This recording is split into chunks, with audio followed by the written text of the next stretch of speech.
Jawaharlal Nehru university में 5 जनवरी 2026 को PM Modi और गृह मंत्री अमित शाह के खिलाफ नारेबाजी के मामले में अब दिल्ली पुलिस ने एफआईआर दर्ज कर ली है। इसके साथ ही जेएनयू प्रशासन ने नारेबाजी करने वाले छात्रों को शो कॉज नोटिस भी जारी करने का फैसला लिया है।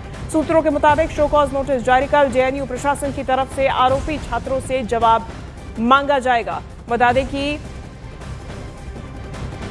शर्जील इमाम और उमर खालिद कि बेल प्ली रिजेक्ट होने के बाद में ये प्रदर्शन जेएनयू में देखा गया था, जिस दौरान प्रधानमंत्री नरेंद्र मोदी और अमित शाह के खिलाफ नारे लगाए गए थे, नारेबाजी की गई थी, सरकार विरोधी नारे लगाए गए थे। और इस दौरान अब ये जो तस्वीरें सामने आई हैं उसमें पुलिस ने एफआईआर दर्ज कर ली है। साथ ही साथ में शोकॉज नोटिस भी जारी किया गया है प्रशासन की तरफ से। जेएनयू में खबर खुतेगी इस तरीके के बयान और नारेबाजी सामने आए और ये जो तस्वीरें सामने आई उसके बाद अब पुलिस का भी एक्शन देखा गया है। देखिए, जेएनयू में छात्र संघ की तरफ से प्रोटेस्ट किया जा रहा था। इसकी वजह क्या थी आपको सबसे पहले बताएं। हमले की बरसी मनाने के लिए ये प्रदर्शनकारी स्टूडेंट्स जुटे हुए थे। दूसरी वजह थी उमर खालिद और शर्जील इमाम की रिहाई की मांग। सोमवार को सुप्रीम कोर्ट ने रिहाई से इनकार कर दिया था, बेल प्ली रिजेक्ट कर दी थी।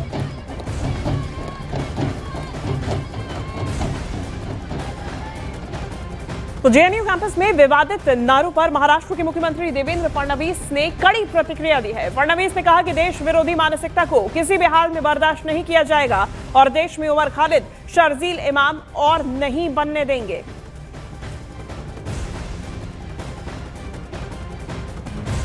ये शर्जील इमाम की जो औलादे जेएनयू में पैदा हुई है, इनके इरादों को कुचलने का काम हम करेंगे। ऐसे नापाक इरादे जो देशद्रोहियों के साथ खड़े होते हैं, जो देश को तोड़ने की भाषा करने वालों के साथ खड़े होते हैं, उनके इरादों को कुचल दिया जाएगा। ऐसे इरादे नहीं चलेंगे।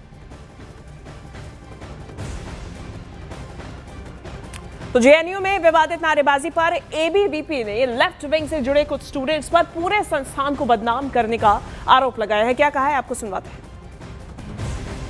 इस वक्त में मैं जेएनयू कैंपस के ठीक बाहर हूं और जिस तरह से हालिया घटना हुई है, जिस तरह से देश के प्रधानमंत्री समेत कई जो सम्मानित लोगों के बारे में जिस तरह से विवादित टिप्पणी यहाँ पे की गई है, इस मामले में समझते हैं जेएनयू के स्टूडेंट और अखिल भारतीय विद्यार्थी परिषद से चुने गए जो यहाँ पे छात्र नेता हैं, उत्कर्ष हमारे साथ में हैं। उत्कर्ष जो अखिल भारतीय विद्यार्थी परिषद के उपाध्यक्ष भी हैं। जिस तरह से भी हालिया घटना हुई है, इसको आप कैसे देखते हैं? ये सबसे बड़ी बात है कि ये जेएनयू के जो वामपंथी हैं उनकी मोडस ऑपरेंडी बन गई है। उनको हर 2 महीने में किसी सम्मानित व्यक्ति को गाली देना है, ना ही किसी भी काम को इन्होंने आगे बढ़ाना है। जेएनयू जिसको चुना जाता है कि जेएनयू के अंदर वो कार्य करे, जेएनयू का वो कोई कार्य नहीं करता है, लेकिन बाहर के हर एक छोटी से छोटी चीज़ों पे इनका कोई ना कोई टिप्पणी, विवादित टिप्पणी आती रहती है। जिन लोगों ने कल नारे दिए हैं उन लोगों से पूछिए क्या उन्होंने सुप्रीम कोर्ट का जजमेंट पढ़ा है, और मैं आप दावे के साथ कह सकता हूं कि उनमें से किसी ने सुप्रीम कोर्ट का जजमेंट नहीं पढ़ा होगा। उन्हें ये भी नहीं पता है कि किस कारण से जितने जी अक्यूज थे उसमें से 2 ही अक्यूज को बेल क्यों नहीं मिली है और बाकी जितने हैं उनको बेल क्यों मिली है। ऐसी स्थिति में अगर जब आप देखते हैं जेएनयू में वामपंथियों का, तो इनका ये सर्वाइवल टेक्निक बन गई है। इनको सर्वाइव करने के लिए किसी ना नाम लेना है, कोई विवाद खड़ा करना है और उस विवाद को लेके अपना नाम चमकाना है। तो देखिए, जेएनयू में पढ़ने वाली लड़कियों ने लेफ्ट विंग के छात्रों पर यूनिवर्सिटी में गुंडागर्दी करने तक के आरोप लगाए हैं। ये जो पूरा अभी ताज़ा मामला सामने आया है, जिस तरह से नारेबाजी की गई है, देश के प्रधानमंत्री, गृह मंत्री और प्रशासनिक सेवाओं को लेकर जिस तरह से नारेबाजी की गई है, कैसे देखते हैं? देखिए, ये जो नारेबाजी की गई थी, बेसिकली जो कल प्रोग्राम किया गया था वो इसलिए किया गया था क्योंकि ये लोग उमर खालिद और शर्जील इमाम के सपोर्ट में प्रोग्राम कर रहे थे। जो अभी सुप्रीम कोर्ट की जो बेल याचिका उनकी खारिज हुई है, ये लोग उसके अगेंस्ट में थे कि इनको लगता था कि उन्हें बेल मिलने चाहिए, इसीलिए उन्होंने प्रोग्राम किया। और जहाँ तक बात नारेबाजी करने की है, तो ये केवल पहली बार नहीं हुआ है। इससे पहले हिस्टोरिकली हमने देखा है कि ये लोग हमेशा से उन लोगों के समर्थन में नारेबाजी करते आए हैं जो लोग देश के विरोध में थे, जिन्होंने देश को तोड़ने की बात की। शर्जील इमाम भी वही है जिन्होंने देश को तोड़ने की बात की थी। उमर खालिद है जो दिल्ली राइट्स के केस में, जो सोशल हार्मोनी जो है इंडिया की सोशल हार्मोनी को डिस्टर्ब करने के केस में अंदर जेल में है। उसके अलावा ये वही लोग हैं जो लोग अफजल गुरु की एडवोकेसी करते थे, जो इतना बड़ा आतंकवादी था जिसको बाद में फांसी की सजा हुई। तो हम देख सकते हैं कि ये जो लेफ्टिस्ट, जो यहाँ के वामपंथी विचारधारा के लोग हैं, ये उन लोगों का समर्थन करते हैं जो देश को अंदर ही अंदर खोखला करने का काम करती है। जेएनयू प्रशासन के द्वारा एक खत भी लिखा गया है, दिल्ली पुलिस को लिखा गया है। कहा गया है जो 30 से 35 जो छात्र हैं उनको चिन्हित किया गया है, उनके खिलाफ मामला दर्ज करने की बात कर रही है। तो इस मामले को लेकर आप क्या देखते हैं? हाँ, ये डेफिनेटली इससे पहले भी एक घटना हुई थी जिसमें जो प्रशासन ने लाइब्रेरी में फेस रिकॉग्निशन सिस्टम्स लगाया था, तो उन्होंने वो JNU-SU के जो भी मेंबर्स हैं उन्होंने मिलके वो तोड़ दिया था। उस टाइम पे भी इनके खिलाफ FIR हुई थी, तो इस टाइम पे भी इनके खिलाफ FIR दर्ज होगी, क्योंकि ये मतलब छोटा मुद्दा नहीं है। ये बहुत बड़ी बात है कि आप जो सुप्रीम कोर्ट ने जो आदेश निकाला है उसके अगेंस्ट में जाके मतलब सुप्रीम कोर्ट का अपमान कर रहे हो आप उसके अगेंस्ट में जाके। तो JNU में विवादित नारे को लेकर विवाद बढ़ गया है। देखिए, JNU प्रशासन ने दिल्ली पुलिस को चिट्ठी लिखकर शिकायत की है और कैंपस के भीतर आपत्तिजनक नारे को गलत बताया। वहीं आज दिल्ली पुलिस की एक टीम JNU कैंपस के भीतर भी पहुंची।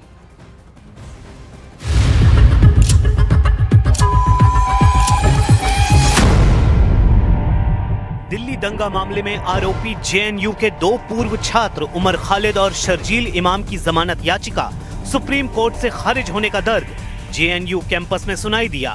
JNU में वामपंथी विचारधारा वाले छात्रों ने सुप्रीम कोर्ट के फैसले और केंद्र सरकार के खिलाफ नारेबाजी की। प्रदर्शन के दौरान न्याय दो और रिहाई दो जैसे नारे गूंजते रहे। इस वीडियो को बीजेपी नेता प्रदीप भंडारी ने शेयर करते हुए प्रदर्शनकारी छात्रों को अर्बन नक्सली, भारत विरोधी और बौद्धिक आतंकवादी बता दिया।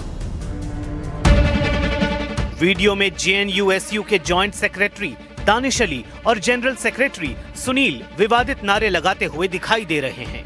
आज सुबह जब दिल्ली पुलिस की एक टीम JNU में दाखिल हुई तो माना गया कि पुलिस इसी मामले में जांच करने पहुंची है। JNU में ABVP सेक्रेटरी आदर्श का कहना है कि वामपंथी विचारधारा के लोग JNU कैंपस की छवि धूमिल कर रहे हैं। वहीं ABP के जॉइंट सेक्रेटरी राजेश्वर ने कहा कि नारेबाजी करने वाले छात्रों पर कार्रवाई होने तक ABVP शांत नहीं बैठेगी। कोई भी स्टूडेंट ऑर्गेनाइजेशन चुना जाता है वहाँ के स्टूडेंट के लिए, वहाँ के स्टूडेंट के हितों की रक्षा के लिए। ये ऐसे लोग हैं जिन्होंने इस कैंपस को बर्बाद करने का जिम्मा ले रखा है। हमारे लाइब्रेरी में लाखों रुपए की मशीन लगाई गई, उस मशीन को तोड़कर इन्होंने फेंक दिया। इजराइल फिलिस्तीन की बात करेंगे, पानी नहीं आ रहा उसकी बात नहीं करेंगे। विद्यार्थी परिषद को जब से इस बात की सूचना मिली है, विद्यार्थी परिषद ने VC को और पुलिस को तुरंत अवगत कराया है कि अगर 24 घंटे के अंदर अंदर त्वरित कार्रवाई नहीं हो जाती, जो लोग इसमें संलिप्त हैं उनको अरेस्ट नहीं किया जाता, विद्यार्थी परिषद व्यापक तौर पर एक आंदोलन देश भर में खड़ा करेगा। वहीं JNU के कुछ और छात्रों ने नारेबाजी करने वाले छात्रों को टुकड़े टुकड़े गैंग का मेंबर बताया और उनके खिलाफ कड़ी कार्रवाई की मांग की। प्रशासन दे रहा है दोस्त अब कार्रवाई कर दे, जिससे पुनरावृत्ति फिर से नहीं हो। संस्थान की छवि तो धूमिल हो रही है ना। पूरे देश के युवा जो उच्च शिक्षा प्राप्त कर रहे हैं, ये लोग जिस तरह की नारेबाजी कर रहे हैं, किस तरह का ये लोग मैसेज देना चाहते हैं? बुरा इसलिए लगता है कि आप जब बाहर कहीं जाते हो तो आपको JNU के टैग के साथ जुड़ा जाता है और जुड़ना भी चाहिए, क्योंकि मैं JNU के, लेकिन JNU को ये जो छवि बार बार धूमिल किया जाता है इनके द्वारा, इन वामपंथियों के द्वारा, हर बार देश विरोधी ताकतों के साथ खड़ा होकर, तो हमें भी बाहर उसी नजरिया से देखा जाता है। जो छुटमुट लोग हैं, जो एक्सट्रीमिस्ट सेपरेटिस्ट जो मानसिकता है जिनकी, उन्हें जेल में डालना चाहिए, उन पे कड़ी से कड़ी कार्रवाई होनी चाहिए। ऐसे टेररिस्ट और एक्सट्रीमिस्ट लोगों की कोई जगह नहीं है, इनकी सिर्फ एक जगह है, सिर्फ जेल। वहीं JNU के चीफ सिक्योरिटी ऑफिसर ने वसंत कुंज थाने के SHO को एक चिट्ठी लिखकर आपत्तिजनक नारे लगाने वाले छात्रों के खिलाफ FIR दर्ज करने की गुजारिश की है। इस लेटर में उन्होंने लिखा कि ऐसे नारे लगाना लोकतांत्रिक विरोध के बिल्कुल खिलाफ है। ऐसी नारेबाजी JNU के कोड ऑफ कंडक्ट का उल्लंघन है। ये नारे जानबूझकर लगाए गए और बार बार दोहराए जा रहे थे। ये गलत काम सोच समझकर किया गया। इस शिकायत के बाद पुलिस जांच में जुट गई है। माना जा रहा है कि आरोपी छात्रों के खिलाफ पुलिस एक्शन ले सकती है।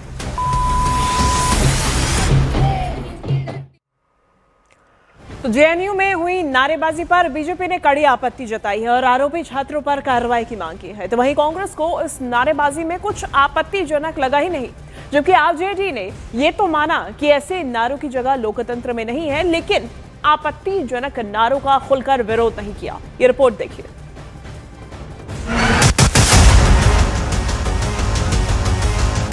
सोमवार रात JNU कैंपस के भीतर छात्रों की आपत्तिजनक नारेबाजी के मामले में सियासी बवाल मच गया है।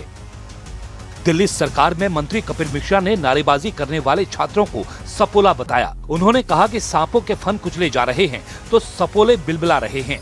उन्होंने कहा कि ये दंगाइयों का समर्थन करने वालों की हताशा है, जबकि कांग्रेस नेता ने नारेबाजी करने वाले छात्रों का बचाव किया। कांग्रेस के मुताबिक जेएनयू छात्रों की नारेबाजी में कुछ गलत नहीं है, क्योंकि ये तो सिर्फ एक नारा है। देखिए, सांपों के फन कुचले जा रहे हैं और सपोले बिलबिला रहे हैं। दिल्ली के खिलाफ साजिश रचने वाले दंगाइयों को सुप्रीम कोर्ट पहचान चुका है और उनको कठोर सजा देने का रास्ता खुल चुका है। क्या ऐसा ये भाषा होती है, जब मॉब होता है तो और जगहों पे भी होता है, और आज से नहीं डिकेड से चल रहा है इस तरह की बातें। दिल्ली सरकार में मंत्री मनजिंदर सिंह सिरसा ने कहा कि अगर हर मुद्दे पर विरोध प्रदर्शन होने लगे तो फिर बचेगा क्या। उन्होंने नारेबाजी करने वाले छात्रों को अलगाववादी बताया। वहीं आरजेडी सांसद मनोज झा ने कहा कि खालिद उमर और शर्जिल इमाम के जमानत खारिज होने के फैसले से उन्हें तकलीफ हुई, फिर भी लोकतंत्र में ऐसे नारों की कोई जगह नहीं है। बात के ऊपर भी प्रोटेस्ट होंगे तो फिर बचा क्या। इन लोगों को कोई देश से, कोई संविधान से, कोई कानून से मतलब नहीं है। ये अलगाववादी लोग हैं। 0 इंच का भी नहीं डेवलपमेंट। फिर भी आक्रोश की इस शब्दावली के पक्ष में हम नहीं है। आक्रोश जायज हो सकता है। मैं तो मुर्दाबाद के स्लोगन का भी विरोधी हूँ। इससे पहले भी जेएनयू कई बार आपत्तिजनक और देश विरोधी नारों को लेकर विवादों में रह चुका है।